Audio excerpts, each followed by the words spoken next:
ഇനി മഞ്ഞൾ അല്ലേ, എല്ലാ ദിവസവും പാലിൽ കുറച്ച് മഞ്ഞൾ കലക്കി കുടിച്ചാൽ ജലദോഷം, പനി ഇതൊന്നും വരില്ല, അതൊക്കെ മാറും. ഇതാണ് നമ്മുടെ നാട്ടുനടപ്പ്. പക്ഷെ നിങ്ങൾ അറിഞ്ഞിരിക്കേണ്ടത് 500 മില്ലിഗ്രാം മഞ്ഞൾ കഴിച്ചാൽ അതിനകത്തുനിന്ന് ശരീരത്തിൽ വരുന്നത് ഏകദേശം 1 മില്ലിഗ്രാം കുർക്കുമിനാണ്. കുർക്കുമിൻ എന്ന് പറഞ്ഞാൽ മഞ്ഞളിനകത്തുള്ള ആക്റ്റീവ് കോമ്പൗണ്ടാണ്. അപ്പോൾ 500 മില്ലിഗ്രാം കഴിച്ചാൽ 1 മില്ലിഗ്രാമേ കിട്ടുള്ളൂ. ഏകദേശം ഒരു കുട്ടിയുടെ തൂക്കം ഉള്ള അത്രയും മഞ്ഞൾ കഴിച്ചാൽ മാത്രമേ നിങ്ങൾക്ക് അകത്തോട്ട് കുറച്ച് കുറുക്കുമിൻ കിട്ടുള്ളൂ. പക്ഷെ അത്രയും മഞ്ഞൾ കഴിക്കാൻ നമുക്ക് സാധിക്കില്ല. മഞ്ഞൾ കഴിക്കുന്നത്, ഒരു പൊടി മഞ്ഞൾ, ഒരു തുള്ളി മഞ്ഞളൊക്കെ ഇട്ട് കഴിക്കുന്നത് കൂടുതലും എങ്ങനെയാണ് പോകുന്നത്? ഏറ്റവും താഴത്തെ എഴുതുന്നത് 90 തൊട്ട് 93% വരെ മലത്തിൽ വേസ്റ്റായി പോവാണ്. ഇത് നമ്മുടെ ശരീരത്തിൽ കയറുന്നില്ല. ഇതാണ് വാസ്തവം. ഇപ്പോൾ വെറുതെ പാലിലും വെള്ളത്തിലൊക്കെ മഞ്ഞളിട്ട് കഴിച്ചുകൊണ്ട് കാര്യമില്ല. അപ്പോൾ ആൾക്കാർ എന്ത് ചെയ്യും? ഇഷ്ടംപോലെ മഞ്ഞൾ കഴിക്കും. ക്യാപ്സ്യൂള് അങ്ങനത്തെ കുറേ ഫോംസ് ഒക്കെ ഉണ്ട്.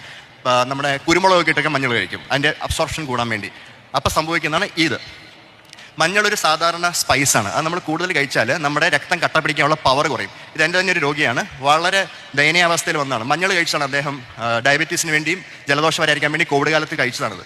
നന്നായിട്ട് ബ്ലീഡ് ചെയ്ത് വന്നു, പക്ഷേ ആൾ രക്ഷപ്പെട്ടു. പക്ഷേ അത് മഞ്ഞൾ കാരണമാണ്. അപ്പം മഞ്ഞൾ ഗുണങ്ങൾ തുച്ഛം.